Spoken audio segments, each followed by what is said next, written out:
Any workouts in particular that stand out as like really hard ones or ones that went really well that are telling you that you're really ready to go? This week we did PMP, just kind of like trying to get in the rhythm of marathon pace. Most of our miles were about 4:45, 4:46, and it just felt very comfortable. Like I could hold that for a long time. Before we dive into the amazing show with Connor Mantz today, let me tell you about a little secret. Did you know that you can enjoy the great taste of award-winning brews without the hangover? Athletic Brewing's non-alcoholic craft beers have absolutely changed the game. Athletic Brewing has won over 6 international brewing awards, and they produce over 50 NA beers each year, including IPAs, lagers, stouts, goldens, you name it. So you can be sure that you will never compromise on taste, and you will find the perfect beer just for you. Athletic Brewing is fit for all time, so if you're trying to perform your best, grab an Athletic Brewing NA craft beer and enjoy. Even better, Athletic Brewing ships right to your door. You don't even have to leave. You can stay in your pajamas, sit at home, and you can get 20% off your entire order and free shipping when you use the code BEERMILE20. That's BEERMILE20, all one word. Use that at checkout at athleticbrewing.com and get some NA Beer Sixers delivered right to your door. Today's guest is someone that probably needs no introduction. He's someone that we've been wanting to have on this podcast for a while because he's been absolutely tearing up the running scene over the last few years. He's a household name at this point, Mr. Connor Mantz, training out in Utah and making his debut marathon this weekend at the Chicago Marathon. How privileged are we, Adam and I, sitting in Chicago to be able to witness this debut marathon in person?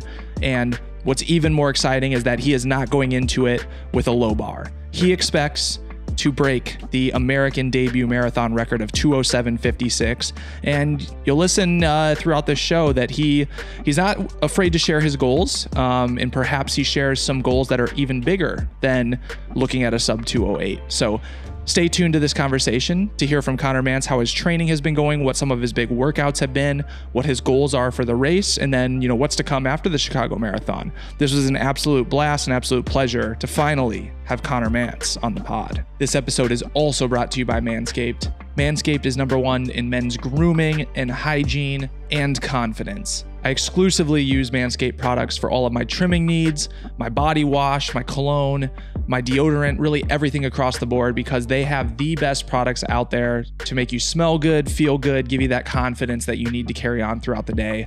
And my personal favorite, the boxers. I talk about these all the time. These boxers, they are chafe-free. I've worn them for a marathon, odor resistant, and I'm gonna be rocking these bad boys in my next marathon at the Chicago Marathon under my half tights. I will live and die by the Manscaped boxers. So head over to manscaped.com and use our code BEERMILE, all one word, BEERMILE, for 20% off your order and free shipping. You're listening to the Beer Mile Podcast. Thanks for joining us. We're excited to have you on. We wanted to, catch up with some of the top American folks and I guess some non-Americans as well that are racing the Chicago Marathon and, see how training is going, seeing how things are going leading into the race. So maybe we just start there and hear a little bit about how this training cycle has gone for you. Has it gone well? And, where's your head at now that we are just over a week out from the race itself? All right. Yeah. The training cycle's been really good. I don't think it's kind of funny because I don't think my Coach Stone, does many things different when he transitions you from a 10K on the track to the marathon, with the exception of you're always hitting high mile weeks. And so I thought, we had our first few weeks of the build and I was like, this isn't that bad. I love this marathon training. And then, by the 4th week, I was like, man, when's this going to end? I'm so tired all the time. Just no dropping mileage, no short workouts. And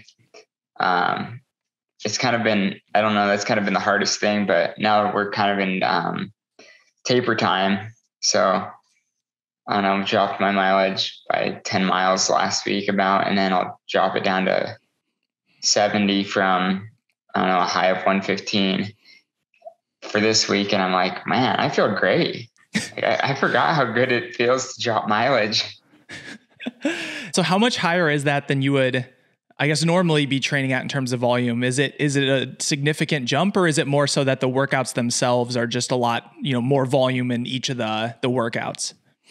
It's more that the workouts are more volume. It's not a significant jump, but we don't have, I don't know, in track season, you'll have low weeks because you'll race so much. But in the marathon build, it's like, even if you're racing, you just power through.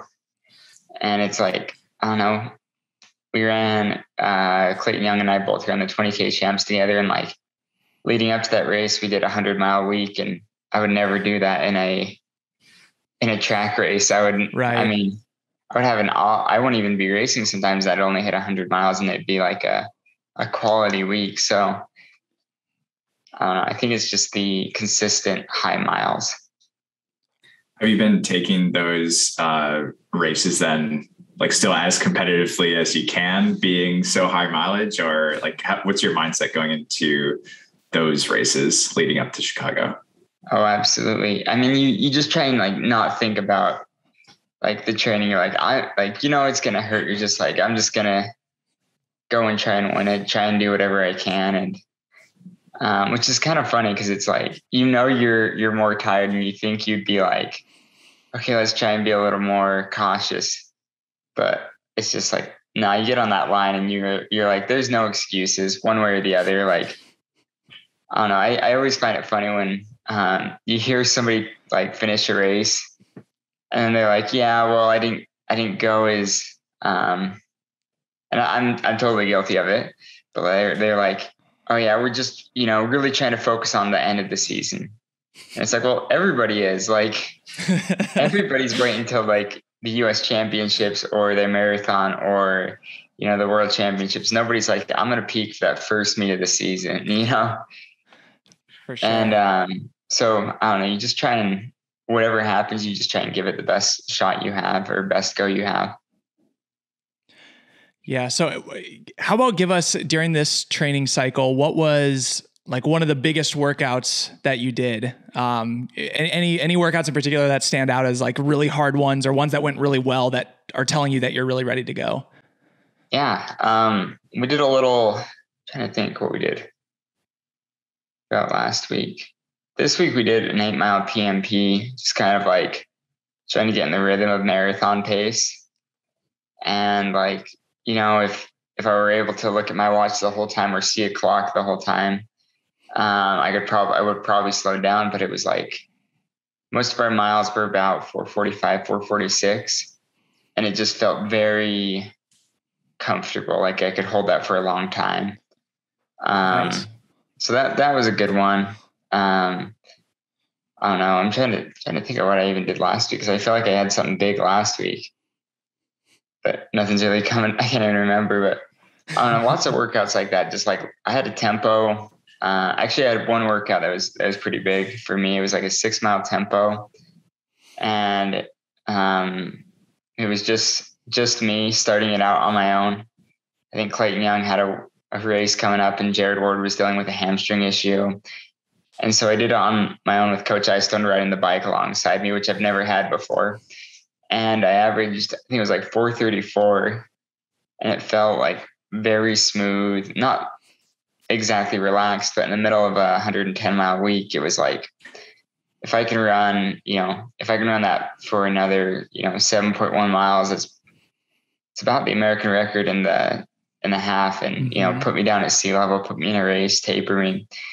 And that kind of gave me confidence of, okay, like the fitness is there. I'm strong, but I just gotta, I still had, that was like 4 weeks ago. So I still had 6 weeks till the marathon was coming up, but it was a nice boost to confidence. Like, okay, like your strength is better than it's ever been. Absolutely. Based off of those workouts, like what are your goals, and how do you go about setting those goals for an event like this? Yeah. So my goals, I don't know, Coach Eystone just kind of, I let him kind of set the goal for the marathon, because I was like, I don't even know like what to expect. And he'll just see what people runs, and he'll be like, oh, you're faster than them, or like, oh, you can run as fast as them. He's kind of funny because he likes to, kind of boosts his athlete's confidence when he says stuff like that. But when he sees somebody else running really fast in super shoes, he's like, oh, well, you should go for this then. And so he's like sub 208. He thinks 207.40. That's kind of what he thinks I should pace out at, like 450 pace. But he also, I don't know, I could see him even telling me to go a little more aggressive. When I talked to Clayton Young, just like a couple of days ago, I was like, when did you and Coach Icestone finalize like your race plan and what goals you're going to hit? And he's like, I was in the hotel like the day before the race. Oh, great. What a good time to find, okay, I'm doing this race, and this is the pace I want to hit. So I just kind of listened to him and let him decide on that. I think another big part is just kind of like seeing how the workouts go and just being like how everything feels. And then when the weather comes and you're like, I don't know, in track, it's like, okay, like bad weather comes, you just throw out the time goal out the window. Mm-hmm. But in a marathon, you're like, okay, I still need a time goal because I don't know, there's so many good guys in the marathon that on the right day can pop it off. You can't, from what I have like little experience on, or pretty much no experience, you can't really set a place goal heading into a marathon unless you're one of the, top dogs. And so until I'm one of those top dogs, I'm just going to be like, okay, like sub 208 on a good weather day, maybe sub 207.30 on a great weather day. But, I'm new to it and I'm just going to experiment and see what happens. Yeah. So it sounds like then if, cause I wonder if any other, like I would assume a lot of the other Americans, especially like might not want to go out quite that hot. So is it something where you're thinking, that's the goal. And so if you have to do some leading or, be leading a chase pack or whatever the case is, like you're comfortable doing that. It sounds like versus, just sitting with a group and then, making a move later on in the race. It sounds like you're kind of willing to own that and push the pace to get the time you want if that's what it takes. Do you want 20% off and free shipping right to your door on award-winning brews? Use our code BEERMILE20, that's BEERMILE20, all one word at athleticbrewing.com to get 20% off your entire order today. With Athletic Brewing's non-alcoholic craft beers, you can drink guilt-free without the hangover. Give it a try. BEERMILE20, all one word, BEERMILE20 at athleticbrewing.com for 20% off. Cheers. Absolutely. And I'm hopeful. There's a few Japanese runners who are about in that 207, 208 range. And so I kind of am hoping those are the guys who are going to, help take the lead. I feel like the Japanese culture with running is they're always like, I don't know, you watch Yuki Kawauchi in the Boston Marathon in 2018. It's just like, they're just go-getters. Like it's kind of, not to say like any other country isn't, but Japanese are more so. They're like, I'm just going to go after it. Yeah. Yep. So hoping that those guys, but I don't speak Japanese, so I don't know how I'm going to communicate with those guys. Yeah. Can't really plan things out ahead of time. Yeah. A lot of times Chicago will have a pacer as well, kind of around that like 63-ish half marathon pace, 63:30 pace. So hoping that maybe that'll happen again this year as well. If there's a group of you all that kind of want to run 207, 208 pace, maybe that'll shape out to be a really good pack in that front. Why was Chicago for the debut marathon of all the choices? Why'd you pick this one? So it's always, I don't know. I think there's a few reasons for it. One, it's like, well, arguably, it's the fastest major in the US. So, and arguably one of the fastest and most competitive. I think one sec, let me bring back that thought. As far as competitiveness goes and like how fast you run at it, I think it's the best one in the US. Mm-hmm. So I just kind of wanted to go to a US based one. And then also, like my training partner, Clayton, is doing it. Jared Ward was thinking about doing it and then ended up having a little injury that put him off. So he's now doing New York. But also like Coach Stone ran really well there. He was second there back in, I don't know, 90s, 80s, sometime long ago. And he does the announcing for it. And so it's kind of a special one to him. And then, I mean, they wanted me a lot. So it was like, that's always nice. Absolutely. So how has, I guess I'm curious now with this marathon then, do you see yourself fully transitioning to the marathon? Like assuming this goes well, do you see yourself just being a marathon guy going forward? Cause I mean, even earlier in 2022, you're still racing 3K on the indoor track and everything. Right. So you've had like a really wide range and, fresh out of college and all of that sort of stuff. So yeah, well, I guess what's the reasoning behind jumping right into the marathon now? And do you see yourself just focusing on that going forward? Yeah. So I'll answer your second question on why I'm jumping into the marathon right now. Yeah. I think it's always been something I've wanted to do. I've always wanted to jump in the marathon. I wanted to do the Olympic trials marathon. And then I ended up getting hurt right before I was going to run the Houston half to qualify for the trials. Then I ended up getting hurt, just making a stupid mistake. I just wasn't replacing my shoes.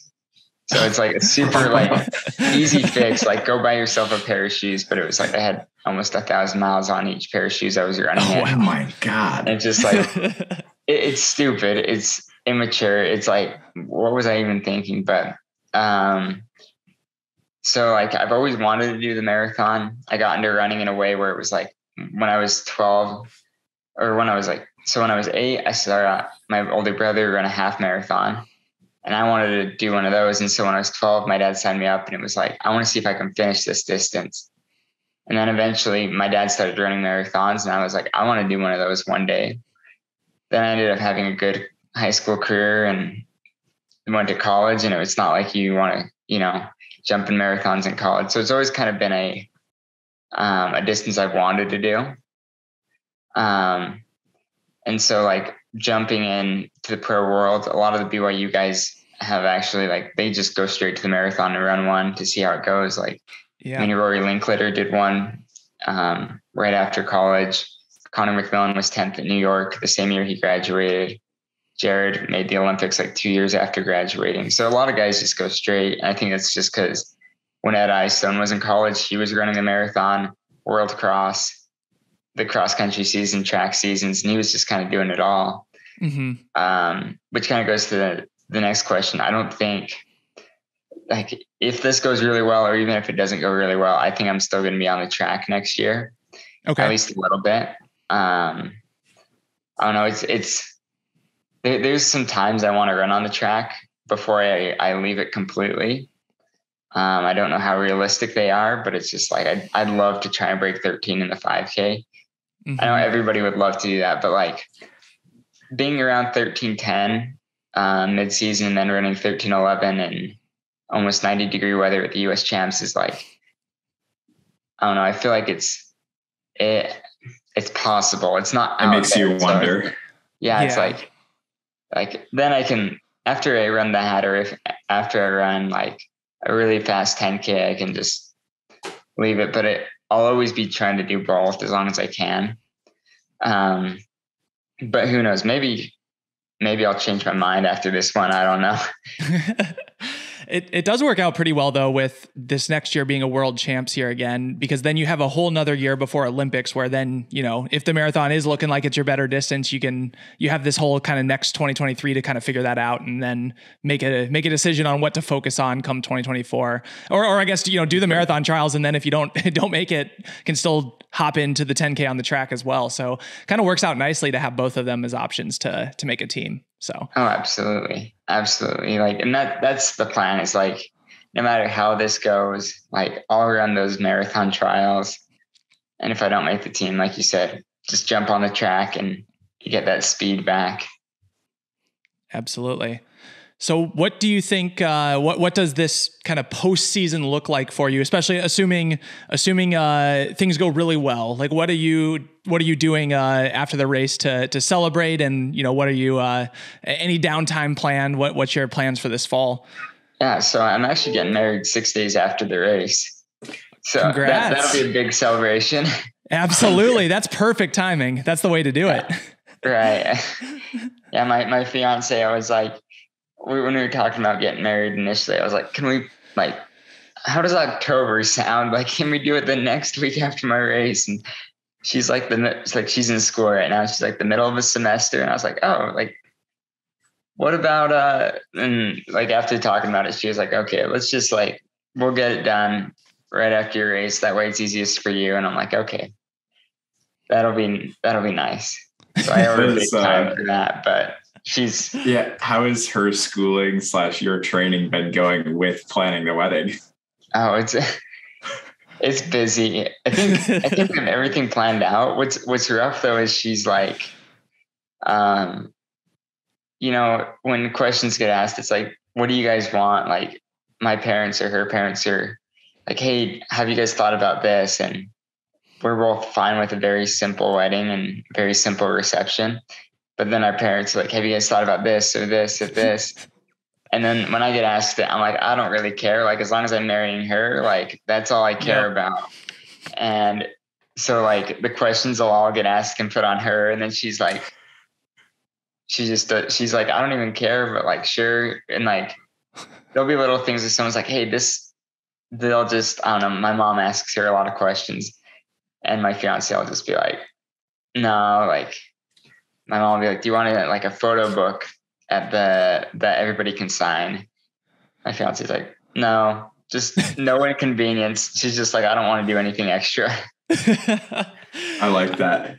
I think that's such a common thing for, at least, I don't know, myself, a lot of my friends, like where, most people are pretty chill on their own wedding of, whatever. Like, I just want to enjoy it. I don't necessarily care about every little, all the bells and whistles, but then the parents just love to live vicariously through their kids and make sure that it's their most special day possible, which is great. It's great that they care, but it's definitely a lot. There's so many different things that you can stress out about if you let yourself, which is always tough.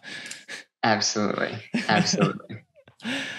Awesome. So to close out here, we wanted to ask a couple of kind of prediction questions, as well as, I guess, a couple of trivia questions too about the Chicago Marathon. So where do you want to start? Do you want to start with some trivia or some predictions? Ooh, let's go with trivia, because I'd rather bomb it and then maybe get some predictions right than bomb the predictions and then. Do you want the sickest shades in the game at an affordable price? Look no further than Knockaround Sunglasses, knockaround.com. Use our code BeerMilePod. That's all one word, BeerMilePod, for 20% off your entire order. These babies are super sick. I'm wearing the Mary Janes right now if you're watching on the video version. They look good running, look good casual, very durable, and like I said, at an affordable price. Really the best all-around sunglasses out there. Head on over to knockaround.com and use our code BeerMilePod, all one word, for 20% off. Sounds good. So these are not trivia questions that really anybody would know the answer to, but you can kind of logically maybe put out a good guesstimate on them. So the first one here, how many neighborhoods does the Chicago Marathon route cover? Oh man, I don't even know. I've only been to Chicago, like driving through it or flying through it. So I'm trying to think. I don't know, but say like 30. 30 is a good guess. Oh my goodness, you're one off. It's 29. Hey, all right. What? That's insane. Oh my gosh. Okay, well, maybe just put my hands so doesn't look like I'm Googling anything. Oh man. Okay, this is maybe tougher. Well, I don't know. I thought that one was going to be a tough one, but how about this? How many porta potties are there throughout the start finish area and race course? Just how many porta potties do they deploy for this event? Ooh, I would guess something like, I don't know. I'll just throw out 2,100. No, 2,135. That's still pretty good. One. Dude, Connor's the trivia goat, dude. You are. They listed at 1,500, but I mean, directionally, that's very close. So Impressive. Okay. Let's do one more here. I'll pull this last one on our list. How many safety pins are used for the Chicago Marathon? Oh man. Probably, I don't know. I just want to like take what I think the amount of runners are, multiply it by 4, but so I'm going to guess like 200,000. Oh my gosh, that's money. That's exactly what That's exactly the answer. Is it really? Yes. Oh my gosh. Yeah, all right. You were downplaying your trivia abilities. I feel like you're, I just want to, make predictions that I'm going to win the race now, and maybe that'll. all right. Yeah, keep the luck rolling. That's actually one of our prediction questions is who will be the top 3 American men in the race? Who do you predict? Oh, really? That's good because I do not know the names of the foreigners, and I just know they're all really good, so I didn't look at that too much. Yeah. Top 3 American men, I'd say it's going to be a BYU sweep. Connor Mantz, Nico Montañez, and Clayton Young. All right. I like it. Right. Gotta go with my team there. You have to. Absolutely. All right. And then the other prediction closing question. What do you think the winning men's and women's times will be for the race? Ooh. I bet the men's winning time, I think it's going to be quick. The weather's been up and down.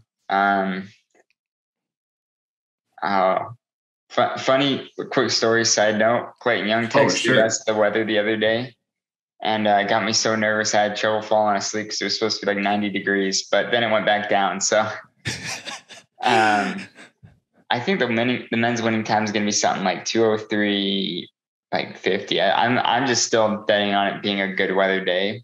Mm-hmm. I think the women's time is going to be something like 2:16. It's or 2:17. I think it's going to be pretty quick. Yeah. I like those. Those are good guesses. Honestly, so Adam and I are both in Chicago, and it's been absolutely gorgeous, trending the right direction. So yeah, I know the like 10-day out forecast at this point is jumping all over the place, but as of right now, it's feeling pretty cool out, and it's like sweatpants weather and everything. So it's feeling like good marathon weather at the moment. So hoping it trends that way. Been well into the 40s. So right now it's 1:30 and it's like 50 degrees out. So. I just want to start with arm sleeves, and then for like first few miles, and then it starts getting a little warm, just take them off. And that's the way to roll. I think that's a good plan. Yeah. That's the weather I'm hoping for. That's what I have envisioned. So. Visualize that. We got to manifest it. That's right. Awesome. Well, thanks so much for coming on. Any other anything you want to plug or words of wisdom or shout outs or anything like that to close out here? I don't have anything. No, wish I did. I was on a roll with trivia. Now I wish I really had. I know.